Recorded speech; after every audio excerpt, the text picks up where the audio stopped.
Assalamualaikum warahmatullahi wabarakatuh. Kami peserta Latsar CPNS PPSDM Regional Bandung dari Pemerintahan Kabupaten Tasikmalaya, golongan 2, angkatan 5, kelompok 2. Sebelumnya, perkenalkan anggota kelompok kami, yaitu Cucu Agung Cahyadi, kemudian Dede Gustini, dan saya sendiri Firman Dwi Putranto. Pada kesempatan kali ini, kami akan menganalisis isu. Salah satu isu yang sedang berkembang di Indonesia, bahkan di dunia, yaitu COVID-19.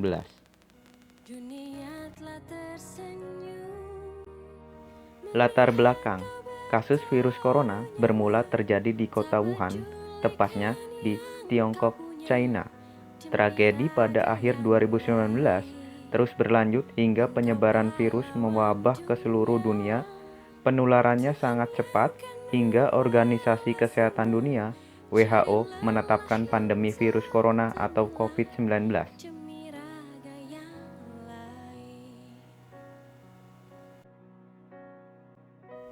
Kami akan mengidentifikasi isu melalui 4 tahap. Tahap pertama, analisis isu-isu menggunakan metode pentaholik. Tahap kedua, yaitu menentukan isu prioritas. Dalam penentuan prioritas, kami menggunakan analisis USG. Setelah isu prioritas ditentukan, kami akan mencari akar permasalahan isu prioritas tersebut ke tahap ketiga, yaitu menggunakan diagram sebab akibat atau fishbone.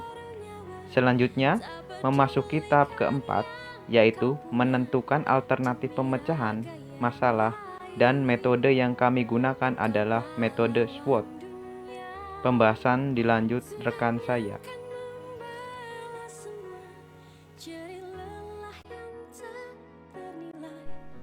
Setelah menganalisa dari beberapa isu, kelompok kami mengambil satu isu karena isu tersebut menjadi berpengaruh dan perlu dibahas.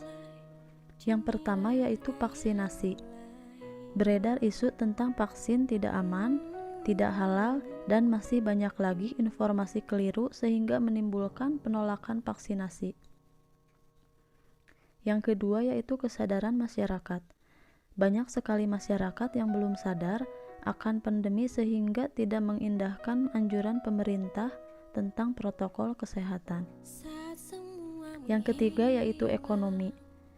Akibat pandemi ini berdampak pada meningkatnya jumlah pengangguran akibat PHK serta banyak usaha-usaha yang mengalami gulung tikar.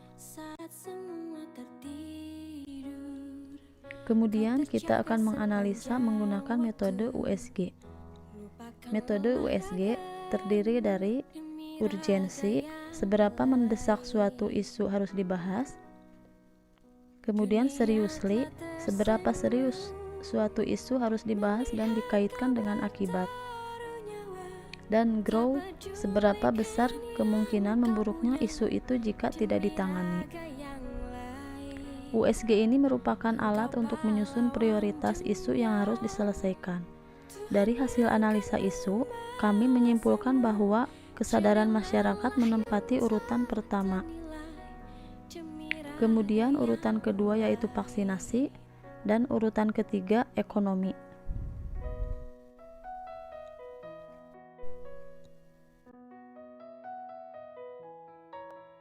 Kemudian identifikasi isu yang ketiga yaitu menggunakan metode fishbone atau diagram sebab akibat, yang mana pada analisis USG terdapat masalah yang harus segera diselesaikan, yaitu kurangnya kesadaran masyarakat akan vaksinasi COVID-19, yang mana terdapat beberapa faktor yaitu koordinasi yang masih kurang, serta dari manusianya yaitu motivasi di masyarakat yang masih kurang yang disebabkan oleh kurangnya pengetahuan serta kepedulian akan kesehatan. Serta faktor lingkungan juga mempengaruhi kurangnya kesadaran masyarakat akan vaksinasi COVID-19, yaitu adanya anggapan salah terhadap vaksin COVID. Dan faktor yang keempat yaitu material, yaitu pengadaan vaksin yang terus meningkat dari pemerintah. Selanjutnya yaitu dengan analisis SWOT. Yang pertama, kekuatan atau strength, adanya dukungan pemerintah untuk pengadaan vaksin. Yang kedua, kelemahannya yaitu banyaknya masyarakat yang takut dengan vaksinasi COVID akibat kurangnya pengetahuan. Yang ketiga yaitu peluang atau opportunities. Diharapkan pandemi COVID segera berakhir. Ancamannya yaitu yang keempat, ancaman atau threat. Kesehatan masyarakat menurun dan gampang terkena virus COVID-19 dan pandemi terus berlanjut.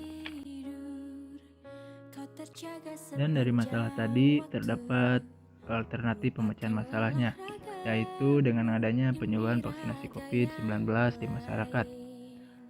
Tahapannya yaitu penyuluhan di setiap desa akan pentingnya vaksinasi COVID-19, serta hasil yang diharapkannya yaitu semua sasaran terberi vaksinasi, dan para pihak yang terlibat diantaranya pegawai desa, bidan desa, perawat desa, RT, RW, serta tokoh agama.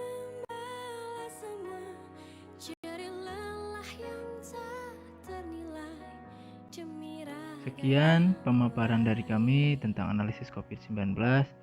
Wassalamualaikum warahmatullahi wabarakatuh.